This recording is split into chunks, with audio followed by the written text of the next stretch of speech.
What Casey is referring to, for everybody at home who hasn't been cruising our YouTube comments, is that on our video of giving Carolina an A+ on the season, we had some chirps from Carolina fans saying that maybe we weren't high enough on them and maybe we should have given them a better grade. So you're now listening to the Boys in the Booth podcast with your hosts, Harper Cody, Chad Melbourne, and Casey Abrams. That's a big one. Yeah! Good evening and welcome to episode 158 of the Boys in the Booth podcast. Cody, Abrams, and Melbourne with you for this one. How we doing, fellas? Doing good. Awesome weekend skiing with you lads and a whole group of others too. It was just a great weekend, so Cloud 9. yeah, same here. Doing fantastic. Really enjoyed the weekend. Skiing, I gotta be honest, it wasn't something that I was like 100% looking forward to because, you know, I love skiing, but like it's always a workout and I kind of dread it. But then when you're out there, man, it is so much fun. And like I had an absolute blast, even though my legs are paying for it these couple days after. So, but yeah, great weekend and good to see you guys and some of the other fellas too.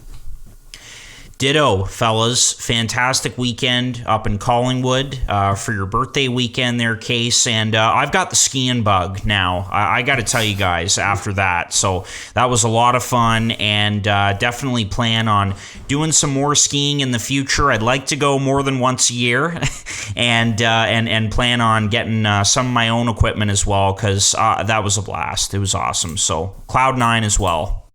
Yeah, it would have been better if I remembered my new goggles that I bought for the trip, but forgot at home. That would have been nice. But anyways, it was still an absolute blast. And I'm with you, Harp. I would love to go up more than once a year because I feel like that's all we do. But yeah, a couple times a year maybe.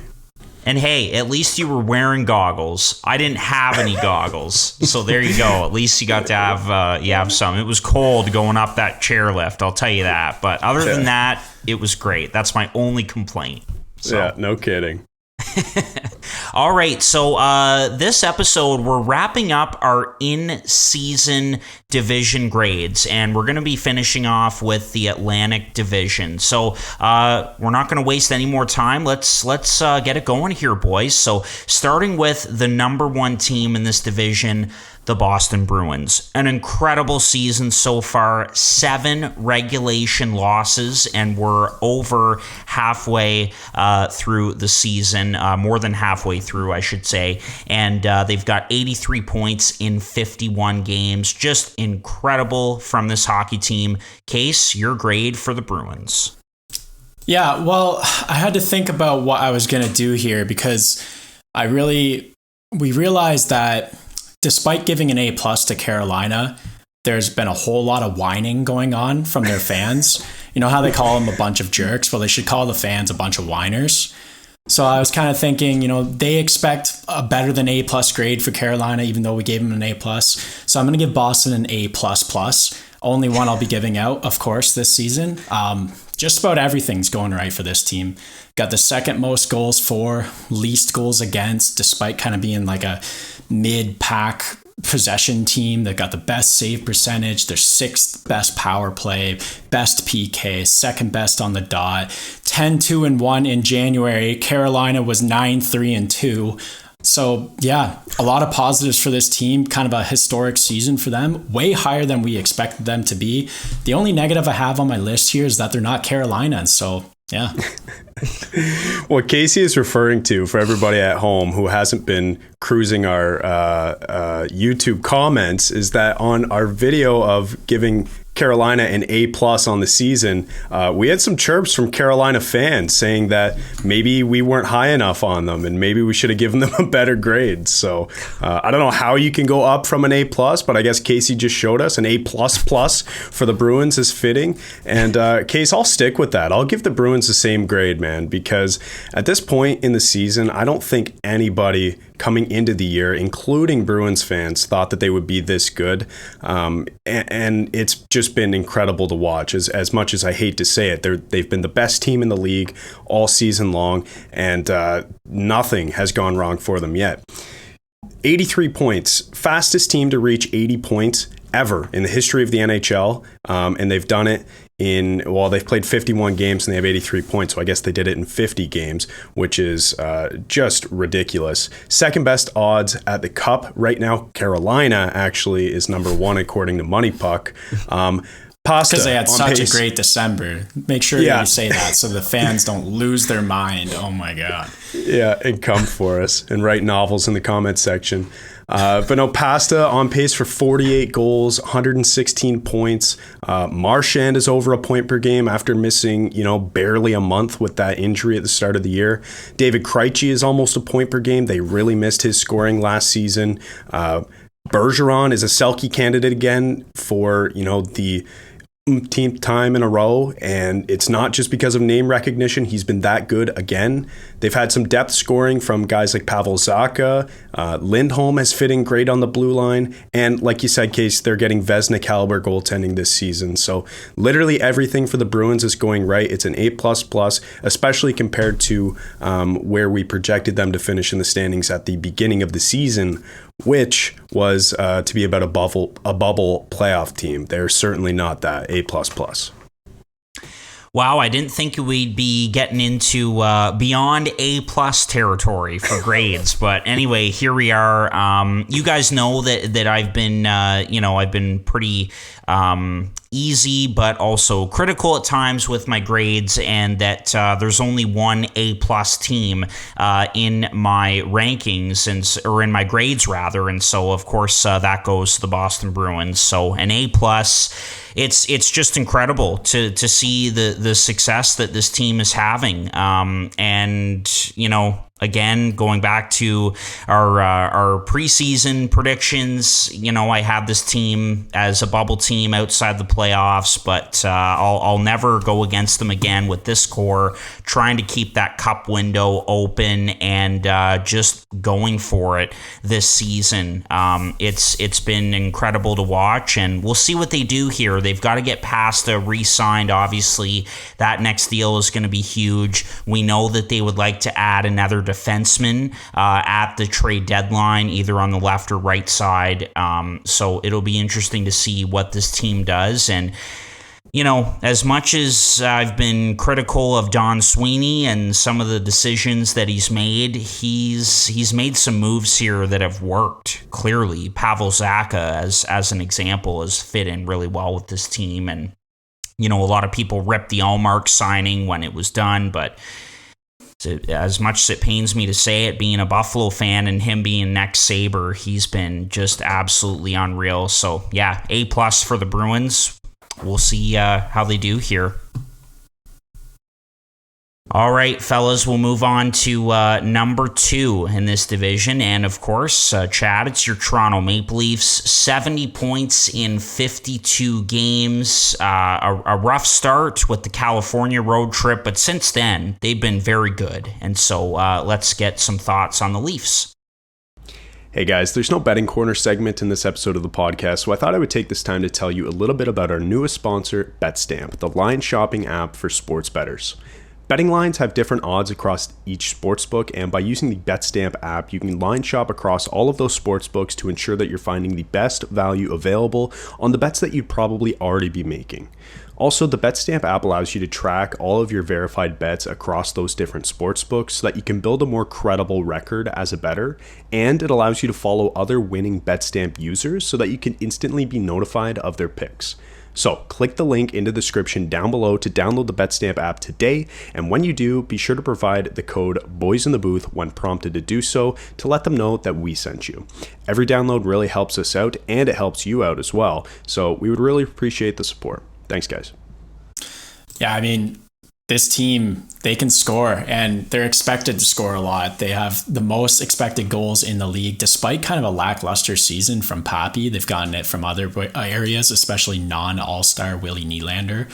I'm going to put that on a t-shirt, by the way, Case. I'm going to write it. William Nylander should have been an all-star. Every time he's brought up. A ton of high and medium danger shots for this team. that's where the expected goals come from.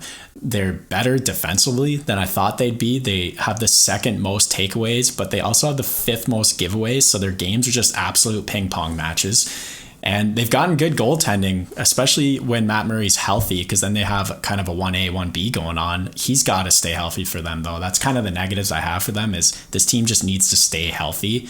But I don't know, maybe they're trying to work some LTIR stuff. We'll see. I also have their PK as being a little bit of a letdown so far this season, and I'm just going to have to add this one because it has to be said in the same breath of negatives for the Leafs every single time. They need more sandpaper. They just need more sandpaper. So I'll just say that. I'm going to give Toronto an A, though, because a great season so far.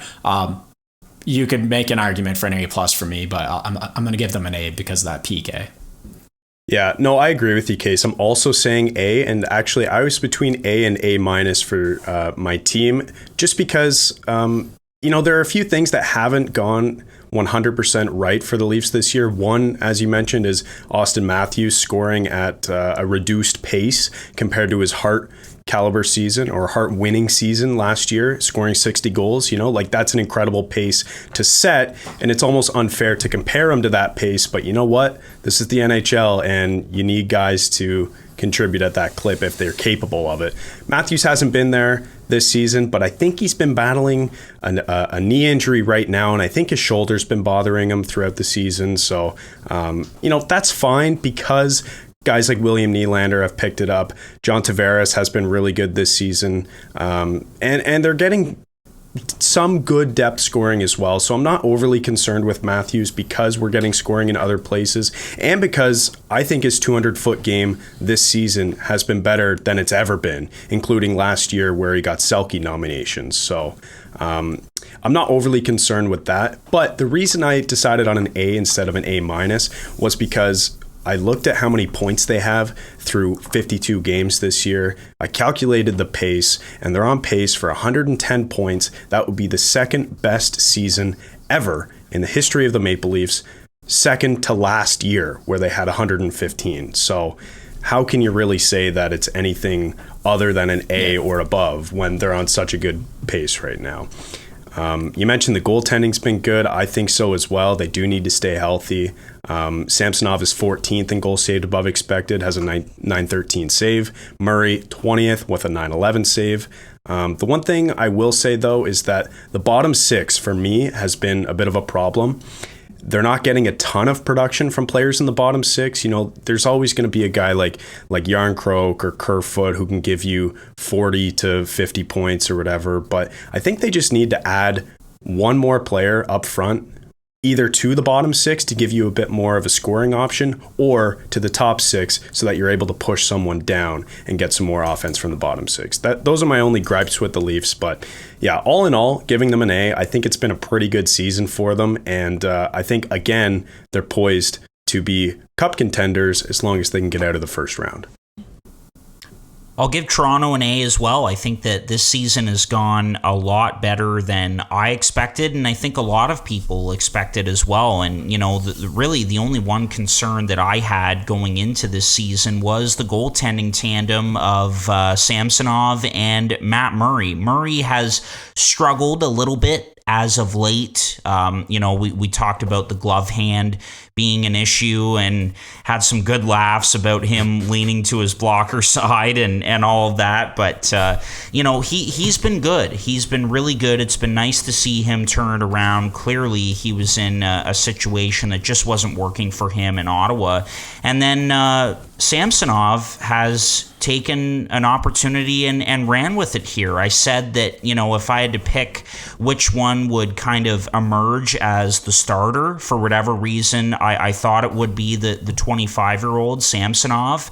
Part of it is injuries to Matt Murray, but Samsonov has looked really good in this opportunity that he's gotten with the Maple Leafs, and they've improved defensively as well. I think a guy like Connor Timmins, who we've talked about before, has given them a nice little unexpected boost on the blue line. So there actually is some depth there, and then if they want to go and add another guy at the deadline to kind of shore up that back end even more, that would be a really good move as well. And the reason why they're not getting an A+ for me, I think, is because of the bottom six, Chad. Like we've talked about, they've sort of been rotating a bunch of guys in and out. We've seen McMahon in the lineup, Simmons has been in and out, Clifford at times, and some other guys. So they have to just, get someone in there, someone like, like what Tampa Bay has had. They're always at the past few deadlines, they're looking for that solid third line player. And I think if Toronto gets one of those, then those two teams will match up pretty well again in the first round of the playoffs again this year. So no, it's been a great season for Toronto, better than I expected, and they get an A. I could see maybe a Connor Garland fitting that role, Sam Lafferty, someone relatively cheap that can kind of slot in, give you some offense, and be responsible defensively. I think both of those guys fit that bill. Couple things, and then we'll move on from the Leafs that I just wanted to mention. One player I was worried about at the start of this season, production-wise, was Michael Bunting. He had 63 points last year, and we thought, maybe that was just a blip on the radar, and it wouldn't necessarily be easy for him to repeat it. Well, this season he's on pace for 55, which is about what we, maybe should expect going forward. I think that's where he fits in production-wise if he plays in the top six, and he brings that grit element case that the keyboard warriors love. The second thing I'll say is that Kate or Harp, you were talking about the defense and the depth that we've seen there. Toronto leads the league in man games lost this year, and they're still sitting in third place in the entire NHL. So that just shows kind of the depth that they have mostly on the back end. I think a lot of the injuries have been to the back end as opposed to up front, but it just shows that there is some depth there, even though I would still like them to improve the top four if possible. We will see what happens, but I could see them adding a forward and a defenseman, so it'll be interesting to see what happens with the Maple Leafs ahead of the deadline, which is less than a month away now, crazy enough. All right, let's get into the third place team in this division, 5 points behind the Maple Leafs as of right now, actually, in this third spot, and that is the Tampa Bay Lightning, who we mentioned a minute ago. 65 points in 48 games. No surprise that Tampa is right up there once again. They've been to 3 straight Stanley Cup finals. Case, your grade for the Lightning. Yeah, I'm going to give Tampa Bay a B+. I think they're kind of exactly where we expect them to be pretty much every year at this point now. They 4th in goals per game, 3rd best power play in the league. We've kind of seen, again, no surprise here, great depth from this team, and Vasilevsky has been rescuing them when needed. So there's not much else to say that hasn't already been said about Tampa Bay. I think that they could be better in their own zone. They give up a lot of goals despite having good save percentage and a lot of chances as well. And then their PK, just like Toronto, has been pretty weak so far this season. So I'm going to give Tampa a B+, pretty much because this is where I expect them to be. If they wanted an A, then they should be second or first in this division. You know what, Case? I kind of agree with that statement, but I am going to give them an A just because I think the Atlantic is so top heavy, and the fact that they're in third in this division doesn't mean much to me because I think they would be in a better spot in any of the other divisions. So, I mean, they're 7th in the NHL right now. They've won 8 of their last 10 games. They're kind of on a heater, and everything this season is going pretty well for them. They're getting great goaltending from Vasilevsky, to be expected. Kucherov has been healthy this year. He's on pace for 123 points. They have the 6th best odds at the Cup, according to Money Puck. Mikhail Sergachev has emerged as a true contributor from the back end. He and Hedman are both actually on pace for about 60 points, which is a bit of a down year for Hedman, but a great year for Sergachev. So they're getting production there. And they've just had good seasons from all of their top 6 and middle 6 guys like Hagel's having a good year, Paul, Killorn, Colton, and Cirelli. So not much is going wrong for this team. And, if the two teams ahead of them in the Atlantic weren't as good as they are, Tampa would be an A+ in my mind, because if you take any other team in the league, put them in the shoes of Tampa Bay and look at that season objectively, that's an A+, right? But because it's Tampa Bay, we expect this of them. It's just an A from me.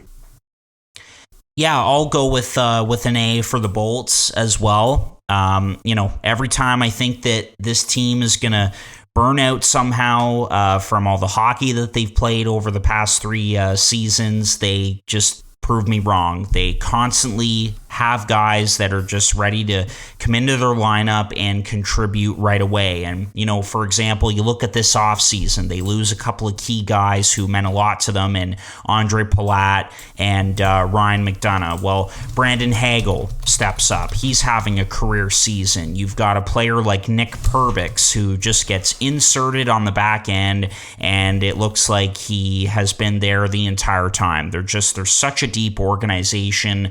They're able to just fit guys in. They know where each guy fits in their lineup. And again, heading into the deadline, they're looking for that just solid depth forward, a Coleman, Paul, Hagel type player that can just be inserted right into their lineup. They may be looking at another defenseman as well. Of course, Luke Schen's name has been thrown out there a lot as a possible return to Tampa Bay for him.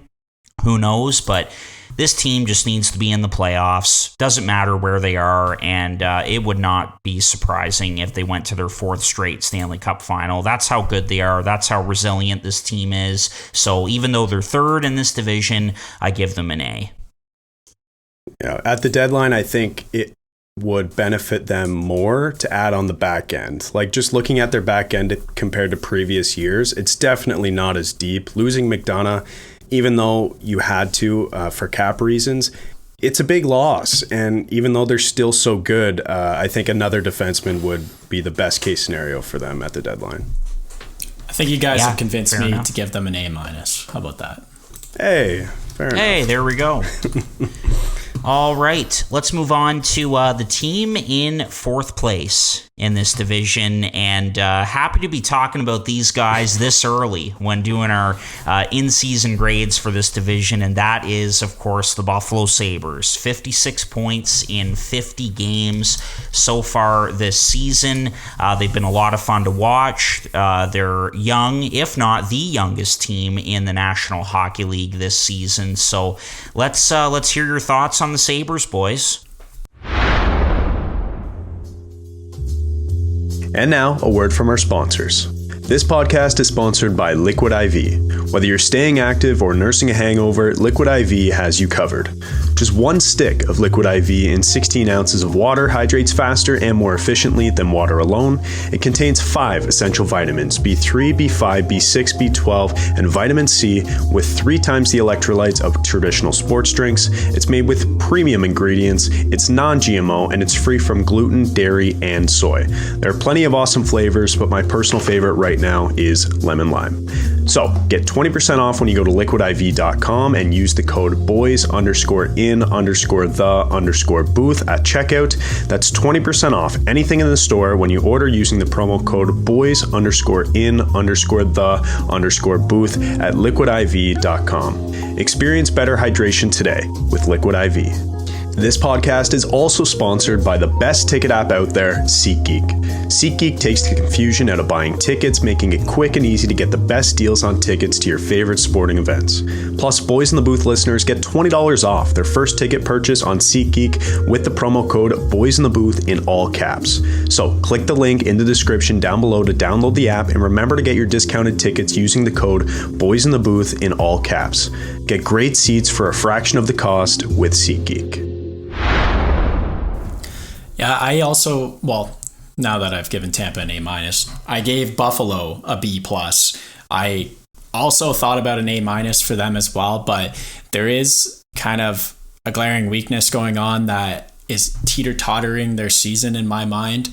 But yeah, I'll talk about the positives first. It's goals, goals, goals. this team is scoring at will right now. It's pretty fun to watch, and it's their stars. It's not the depth necessarily. It's the top guys have really shown up this season. Tage Thompson in particular has shown up this season. He's at the top of the scoring for the last, 3 months now. He's been phenomenal. He's not Mario Lemieux, but he's pretty good. So they've been a great possession team as well. You look at Corsi and Fenwick and everything like that. They have the puck a lot. They get the chances. But, man, the defense is lacking. 22nd in goals against average, 22nd in expected goals percentage. If they didn't score as many goals as they have this season, they'd be in the Bedard talks very quickly. That's what I'm saying the teeter-totter is. They're allowing a lot of goals and a lot of high danger opportunities. And not to mention, this team is undisciplined. I looked at, they are the bottom of the league in splits of penalty minutes. They take way more penalties than penalties against, and that's going to hurt you, especially when you allow so many goals. So I'm giving them a B+ because they're scoring, they're fun, they're competitive, and they're in 4th in this division. So that's higher than I ever saw them at this year, and a lot of good things to come for this team. So hopefully they'll be still battling for the playoff spot for the rest of the season. Yeah, I mean, right now, Money Puck has them with a 38% chance to make the playoffs. And if you asked me at the start of the year, on February 6th, would Buffalo still be battling for a playoff spot? My answer would be emphatically no chance at all. But Tage Thompson and company have emerged really as a dynamic, powerful offense in the NHL. And Harp, you said it off the top, they are the youngest team in the NHL. I saw that stat the other day. They're the youngest, and I think that's a great sign because they're getting production from their big three up front and Dahlin on the back. So Tage, Dahlin, Tuch, and Skinner are all on pace to finish the season over a point per game. Dylan Cousins is on pace for 72 points. Quietly, that's a guy we haven't heard about really all season long. And then they have so many good young forwards who are currently playing in depth roles who could easily move up as the years go on or get traded for some defensive depth as well. So with all that being said, I think the Sabres are in a great position, certainly higher in the standings than I originally thought they would be in at this point in the year. For those reasons, I'm giving them an A-.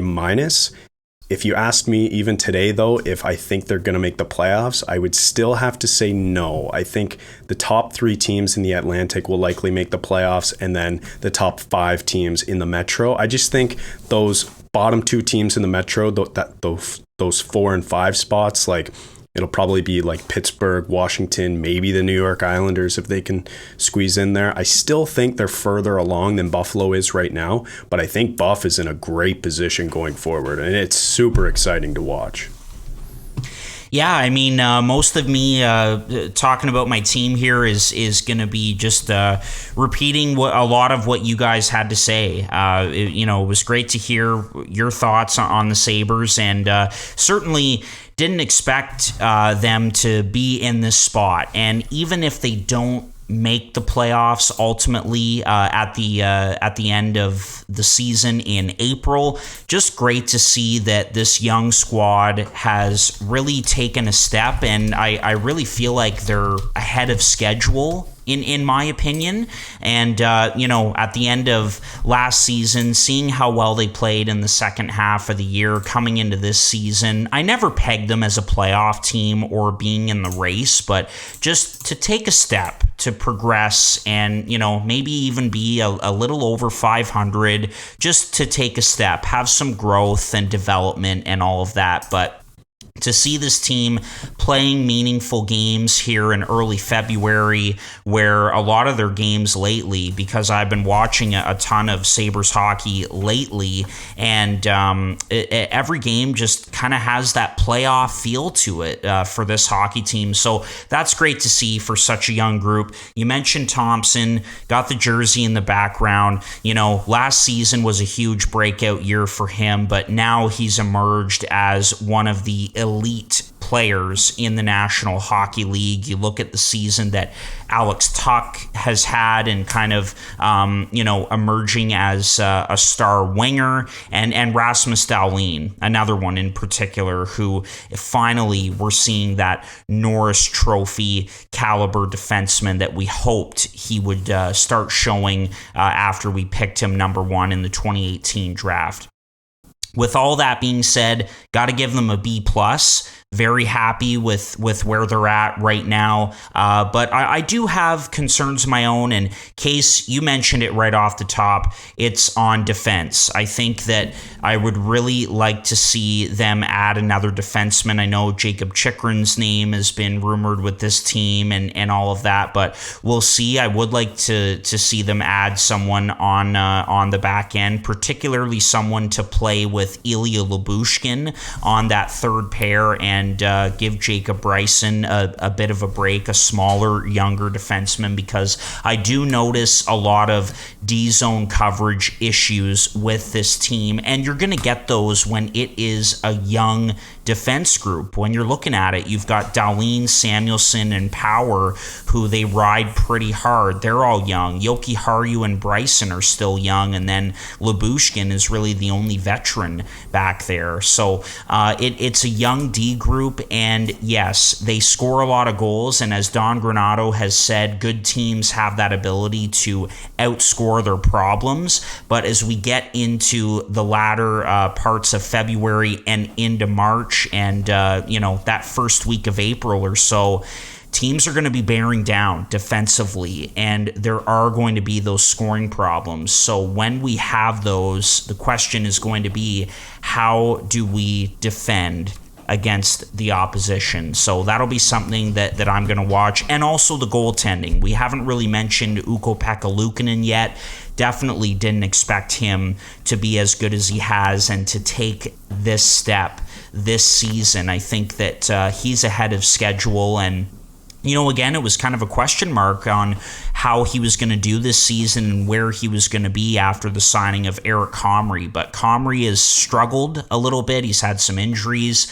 Craig Anderson is just playing once a week now, if he feels able to. He's obviously not a young man anymore, and you've got UPL who's still young, who's just riding it out and learning the ropes. So I wonder about goaltending and defense as areas of need for this team, but just so happy to see them kind of ahead of schedule here as the youngest team in the NHL, to see the growth and everything.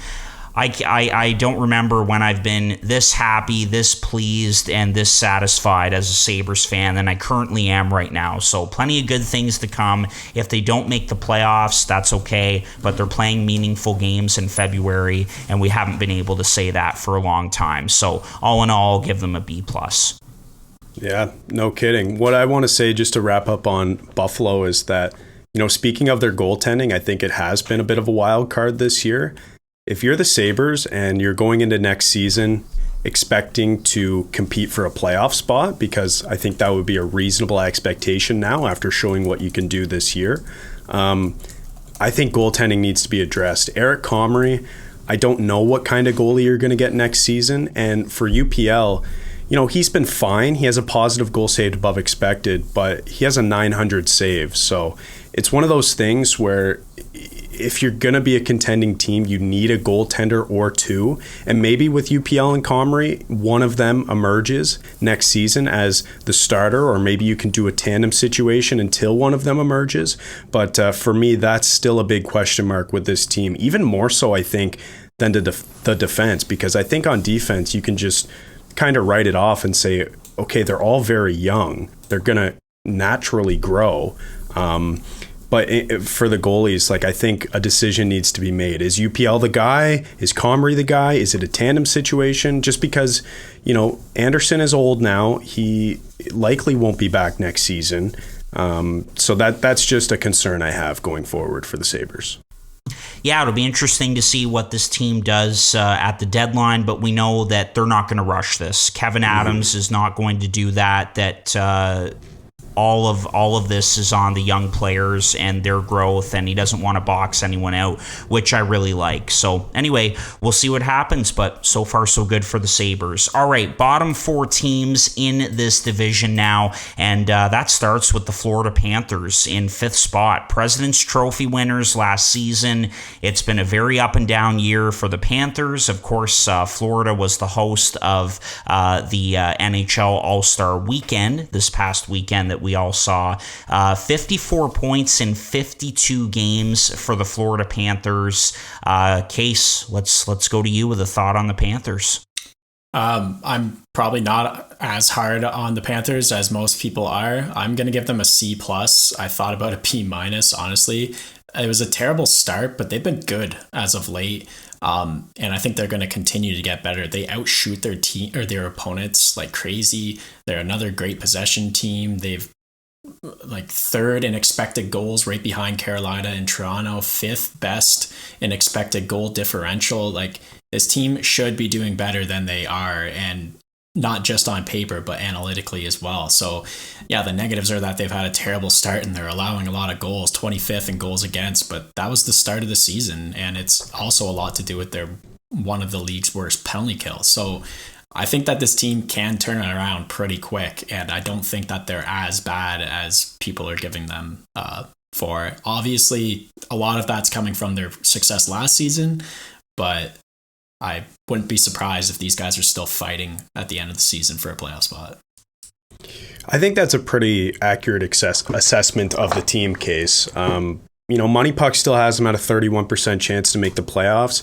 I don't think they're going to make the playoffs. Like I said, I already mentioned that I think it'll be the top 3 teams in the Atlantic and then the top 5 in the Metro, just because of how it's going to shake out this year. But you're right. Like, the underlying numbers are still there offensively. That is, they're still generating a ton of opportunities. They're just not finishing. That's their one problem. And their second problem is that they haven't got goaltending virtually all season from either of their guys. Bobrovsky costs $10 million, and Spencer Knight starting next year costs $5 million. So, or roughly $5 million. I think just shy, 4.5 or something, 4.75. Yep. But for those reasons, for the poor management reasons that I'm going to touch on, I'm giving Florida a D+. Even though I think that they're a fine underlying team, or they have fine numbers underlying the team here offensively, I just don't think that, you can go from being a President's Trophy winning team to not making the playoffs and still get a passing grade or a good grade. I guess a D+ maybe is still passing, but point is, I'm not giving them a very good grade here because I think it's insane the drop off that's happened here. Not only are they 21st in the NHL right now, they also don't have a first round pick for the next 3 drafts because they traded for Claude Giroux, who they got 18 games out of. They traded for Ben Chiarot, who they got 20 games out of. And they traded for Matt Tkachuk, which, you know what? That's fine. He's having a really, really good season this year, potentially Hart caliber season this year. He's been that good and carrying this team offensively. But to not be in a playoff spot right now and to also not have any picks for the next 3 drafts in the first round, I think that's just poor management through and through. And then including the 2 big contracts for your goalies, both of whom are performing below league average right now. So I just think, although the underlying numbers are still okay, I can't give them anything better than a D+ because the performance just isn't there. 21st in the NHL just isn't good enough for the reigning President's Trophy winning team. Yeah, I agree with you, Chad. I'm going to give Florida a D. I just think that there were a lot of decisions that didn't make sense. And other than Matthew Tkachuk, who has been as advertised with the Panthers, he's having an incredible season, one of the best point producers in the National Hockey League. A guy like Carter Verhaeghe, very quietly having an underrated season and a career season that is. And then one more bright spot for them, I guess, has been you could throw in the captain Alexander Barkov in there, but I look at this team. They are so shorthanded on the blue line when they're healthy. They really miss a guy like Mackenzie Weegar back there, and then whenever they have injuries to Aaron Ekblad or whoever back there, they're even more shorthanded. They found a nice player in Josh Mahura, who they got off waivers from Anaheim, but still, I think they're so shorthanded back there, and things wouldn't be going as well lately if it weren't for Alex Lyon. Funny enough, who's been pretty good for them as of late in goal, with Spencer Knight trying to come back from an injury and Sergei Bobrovsky being out and just being terrible, an aging goaltender with a bad contract. So I think that Florida should be a lot better. I don't think Paul Maurice was the right guy for this hockey team. Like we've mentioned before, they're not the same offensive dynamo that they were last season. So because of the regression, I'm with you, Chad. I'm going to give them a D. Also, too, going back to my point about poor management of this team, they're still paying a combined $6.5 million for Scott Darling and Keith Yandel, both of whom have been out of the league now. I mean, I guess Yandel it was just last year, but $6.5 million bucks. They are right up against the cap. They've been trying to activate Anthony Duclair now for a while, who's on LTIR. He's healthy, so people say, but he can't play because they don't have any cap space. And another guy is Patrick Hornquist too. So just the management, I don't think has been very good. But who knows? Like, there's still a lot of talent on this team, and if they're a playoff team next year, it wouldn't surprise me one bit. Yeah, exactly. All right, we've got three more teams to move through here quickly. And so the Ottawa Senators next up. They're in 6th, 51 points in 50 games. They have been better lately, winning 4 in a row heading into the All-Star break. But things have not gone the way that the Senators expected, and I think a lot of us expected. So, Case, the Senators, thoughts? Yeah, I'm going to give Ottawa a C, kind of below where we expected, but not. This isn't totally shocking given the division that they're in. So again, I think a C is a fair assessment here. They've been incredibly unlucky, not just analytically, but also injury-wise. They've lost a lot of time for good players, Josh Norris in particular. Their goals for above expected is the league worst, minus 33.87. They should be scoring way more. So I'm going to give partial credit to unlucky and partial credit to you got to have guys finish eventually. Like, something's got to give. So I'm going to call that a negative as well, giving them a C. Their goaltending's been pretty mediocre, and I don't know, there's been bright spots on this team, obviously. I think my dad is putting his vote in for Claude Giroux as prime minister next season, or next year, rather. So, yeah, like, C. Yeah, Case, I'm glad you brought up the expected goals point, because yes, that stat, negative 33 goals above expected, so 33 goals below expected, means one of two things, or a combination of both. It means that they either don't have any finishers on their team, or they've been extremely unlucky. And usually I'm willing to point to that stat and say, okay, that means a team's been unlucky. But for the Sens, this has been kind of a trend, and I think it starts with Brady Tkachuk. And we've talked about this before. He's a notorious volume shooter, and a volume shooter from poor positions on the ice. He just throws everything on net, and sometimes that's good, but he doesn't score a lot. So he always generates way more expected goals than he actually scores. And I don't know if that has to do with the system, or if it's just the player, or like players on his line, or what's going on. But I think it's a combination of both. They need finishers, and they've been slightly unlucky this year. The thing is, though, they are 6th in high danger shots for, and they're 1st in medium danger shots for this year. So, like, they are still generating those opportunities. So if they have finishing talent going forward, talking about next year, I think, because I think this season is pretty much done for them. If they get some finishing talent, I think they, should be better positioned in this Atlantic Division. I was looking at some of the players on their team production-wise. Their top 6 guys really are producing pretty fine. Tim Stützle and Brady Tkachuk, both over a point per game. And then Giroux, Batherson, and DeBrincat, they're all just slightly below, so that's fine. And Case, you mentioned the goaltending's been mediocre. I actually think it's been one of their bright spots. Anton Forsberg has been pretty good. Despite having a .905 save percentage, he's 13th in the league right now in goals saved above expected, because he sees a lot of high danger shots playing behind the Sens. They give up the 3rd most high danger shots in the NHL this season, so that is a bit of a problem. And then one stat I wanted to point out, I thought it was kind of funny. Not for the player, but for me as an Ottawa Senators hater.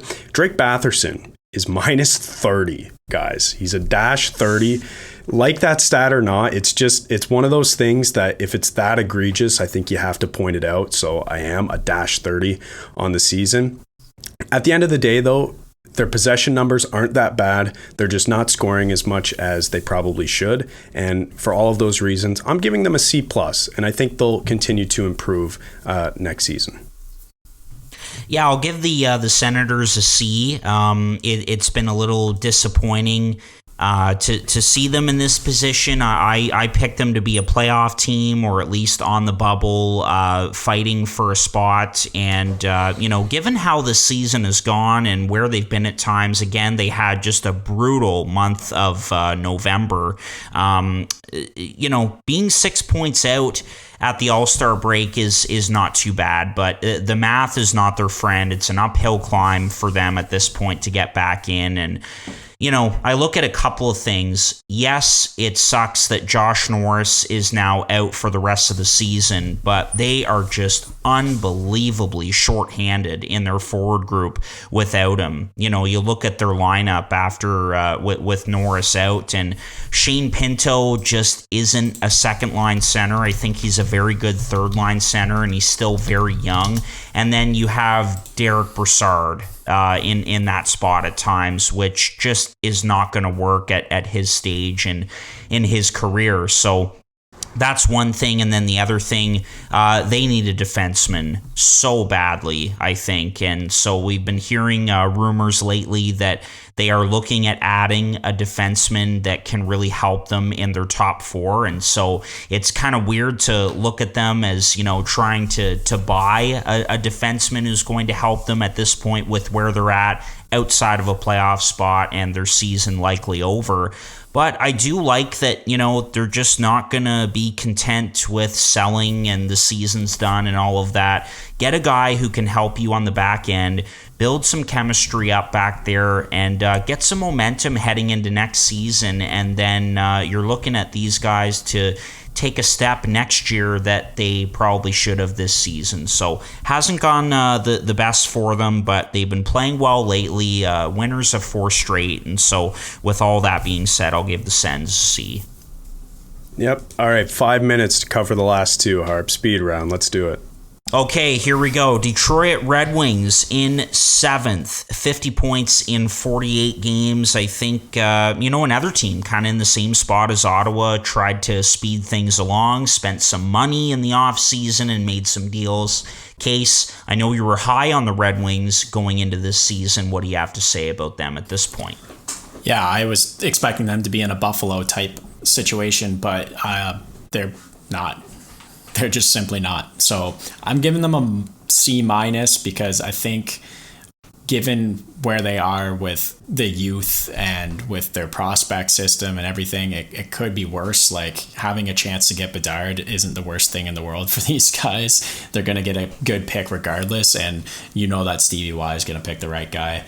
So yeah, I gave them a C- because they can play pretty good defensively at times, but they really lack scoring, and that's resulted in a -13 goal differential and 22nd in goals per game, second last in expected goals, 21st power play in the league, 20th PK. They're kind of they're where they should be given the stats, and the eye test shows that as well. So I'm going to give them a C-. They have a chance at Bedard, and they're still a young team and got a good building block.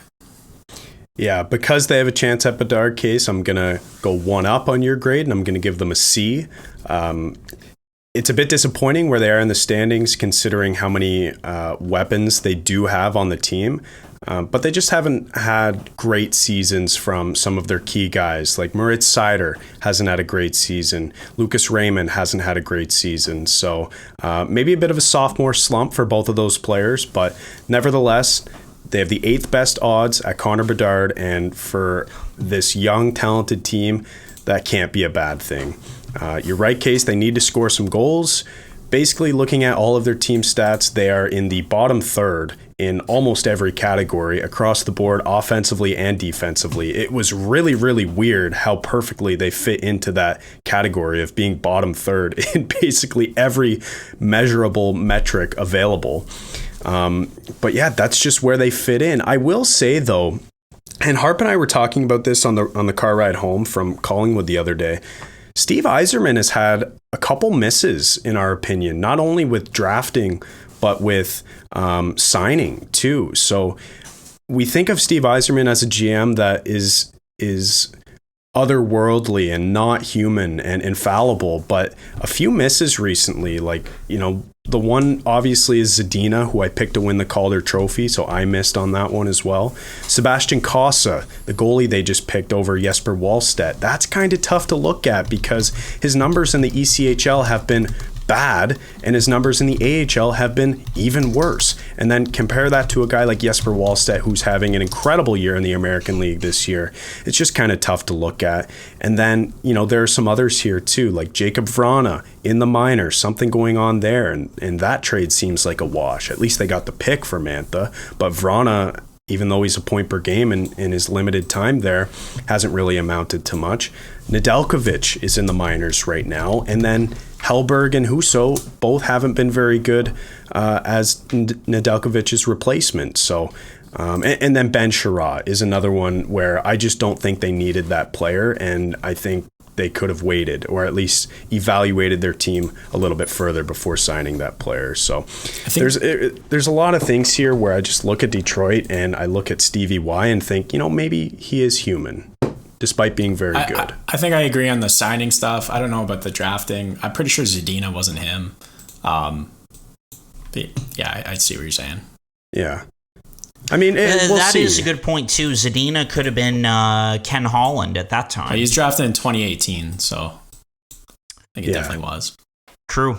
Okay, yeah. That checks out then. That's a good point for sure.